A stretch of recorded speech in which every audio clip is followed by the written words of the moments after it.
I'm once again back to give you a class of building vocabulary. In the last class, we discussed about these words. First was biannual, semi-annual, biennial, quadrennial, perennial.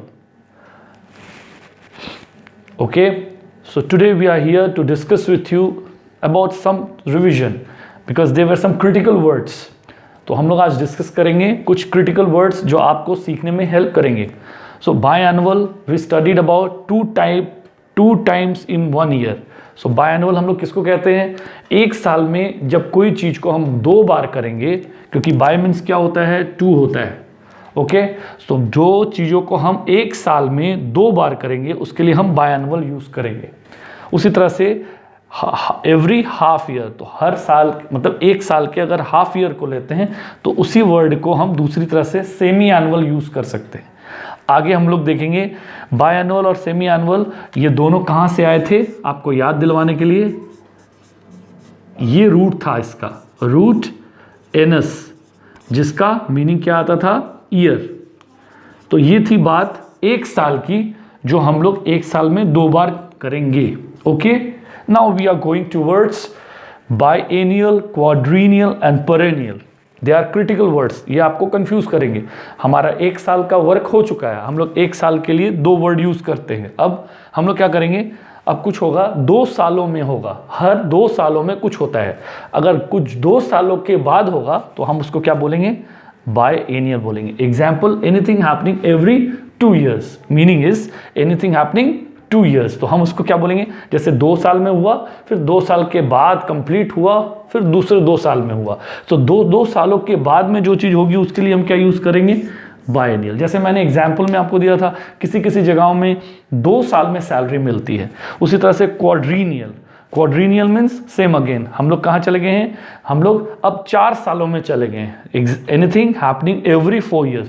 4 year complete होंगे, फिर next 4 year के लिए होगा. जैसे कि US की हमारी जो गवर्नमेंट बनती है वो 4 years के गैप में बनती है. बहुत सारी ऐसी चीज़ें जो हम लोग 4 years के बाद करते हैं. सो क्वाड्रीनियल. सो हम लोग कहाँ की बात कर रहे हैं? सालों की बात कर रहे हैं. ये 1 साल की बात थी, ये 2 साल, ये 4 साल की बात थी. Okay, now we are coming to perennial. Perennial क्या बोलता है? Anything that comes year after year through many years. अब हम लोग पेरेनियल में क्या बताए थे? Per means through. Per means through. So per means through और पेरेनियल हम लोग क्या करेंगे? क्या बताता है? Anything that comes year after year, जो सालों में आता है. हर आपके 1 साल के बाद दूसरा साल आएगा, वो दूसरे साल में फिर वो प्रॉब्लम आएगी. एग्जाम्पल मैंने दिया था वाटर प्रॉब्लम, अनएम्प्लॉयमेंट प्रॉब्लम, और भी बहुत सारी प्रॉब्लम्स है जो हमारे सालों में पैदा होती हैं. आने वाले टाइम में जैसे हम लोग देखेंगे वाटर प्रॉब्लम है, स्टारवेशन प्रॉब्लम है, भूखमरी छा जाती है कभी कभी कुछ देशों में सालों में. तो वो चीज़ें जो लगातार हर सालों में आएंगी उनको हम क्या बोलेंगे? पेरेनियल प्रॉब्लम बोलेंगे. कौन सी प्रॉब्लम बोलेंगे? पेरेनियल प्रॉब्लम है, क्योंकि ये 1 साल में नहीं, 1 साल कंप्लीट होगा उसको दिया जाएगा. जैसे एम्प्लॉयमेंट इस साल दी जाएगी, फिर नेक्स्ट ईयर वो क्रिएट हो जाएगी. वाटर प्रॉब्लम इस साल पूरी होगी, नेक्स्ट फिर सूखा होगा, फिर वाटर की प्रॉब्लम क्रिएट हो जाएगी. So we can use for those type of problems a perennial problem जो हर साल में होती है. Right, so these were the words we discussed in the last video. Now we are going to show you some new words.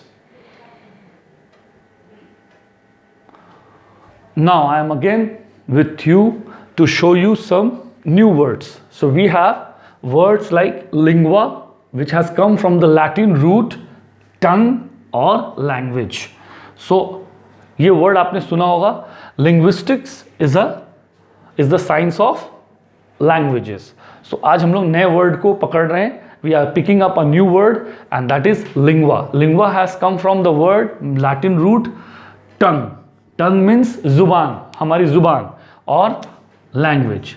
इसका मतलब भाषा के लिए हम लिंगुआ शब्द यूज करते हैं. सो लिंग्विस्टिक्स कौन होते हैं? लिंग्विस्टिक्स वो होते हैं, लिंग्विस्टिक्स किसको बोलते हैं? वो एक स्टडी है, science. Linguistic is the science of languages. So हम लोग भाषाओं के विज्ञान को जब पढ़ते हैं तो हम उसको क्या बोलते हैं? लिंग्विस्टिक्स बोलते हैं. So now we are going to show you some new words. Again we are coming to a person who is bilingual speaks two languages with fluency. So again I'm giving you a revision of by means two, and lingua, from here we have got a word lingua. Lingua comes from the meaning tongue, so bilingual speaks two languages. So by means two, anyone who speaks two languages is a bilingual person. Okay, next, someone who speaks three languages equally well is called trilingual. So trilingual is what? Tri means three. Lingua comes from the language word, that is language. So trilingual. So anyone who speaks how many languages? Three languages. So he can be called as a trilingual personality. Now example, some young children born into immigrant families grow up hearing both English and Spanish, become bilingual. So immigrant family means अपने देश से नहीं, अलग अलग देशों में जाके वो लोग जॉब के रूप में रहते हुए अपनी लाइफ को सेट कर लेते हैं. सो दे बिकम इमिग्रेंट फैमिलीज. तो जब उनके मिक्स होंगे बच्चे, तो कुछ लोग किसी और देश के होंगे, कुछ लोग किसी और देश के होंगे. So people will learn English, Spanish, may be English, French, English, Japanese. So when children learn at a time two languages, they become bilingual. Okay, now we have quadrilingual. So quad means four and languages, your lingual. So quadrilingual people are those who has the capacity of speaking four languages. So there can be people, those who know more than two languages. So for that, if there are four, we can tell them quadrilingual. If there are three, we can call them trilingual. And if they know two languages, we will use bilingual. So this was a class for you for the words, which is very important, and you will get many new words like you can get impede, expedite, expedition. So we will discuss about these words in the coming videos. Keep watching, stay home, stay safe. Thank you.